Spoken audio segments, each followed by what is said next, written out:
Ang John chapter 11 verses 25 to 26 ay nagpapatunay na ang naligtas ng minsan ay naligtas na magpakailanman. Sabi sa verse 25, Jesus said unto her, I am the resurrection and the life. He that believeth in me, though he were dead, yet shall he live.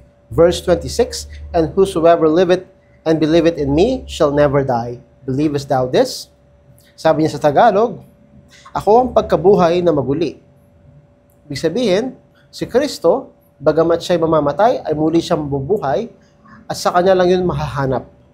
At ang buhay, sa kanya lang makikita ang buhay, siya ang source of life.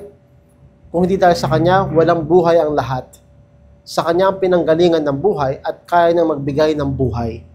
Ang sumasampalataya sa akin, bagamat siya ay patay, gayon may mabubuhay siya. Ang sumasampalataya sa kanya, bagamat siya ay patay, nangahulugan ang ating mga espiritu ay patay, pero pag tayo ay sumampalataya, gayon may mabubuhay siya. Mabubuhay ang ating espiritu.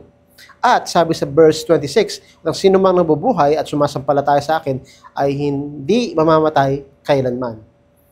Nabuhay ka sa Kanya, hindi ka na pwedeng mamatay. Ang iyong espiritu ay hindi na pwedeng mamatay sa anumang paraan. Hindi pinag-uusapan ng katawan. Alam natin mamamatay ang katawan natin, hindi natin alam kung kailan. Pero ang espiritu na binuhay niya, hindi na makakakita ng kamatayan. Dahil ang ibinigay niyang buhay ay magpakailan-kailanman. Sinasabi niya kay Martha, naniniwala ka ba dito? Sinasampalatayanan mo ba ito?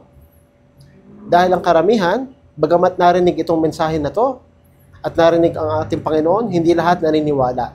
Dahil hindi lahat naniniwala na kaya na magbigay ng buhay, pero kapag sumampalataya ka sa Kanya, ngayon mismo, nakuha mo na ang buhay na walang hanggan at walang katapusan na ang buhay na iyon at makukuha natin yon kapag tayo ay nagtiwala lang sa Kanya.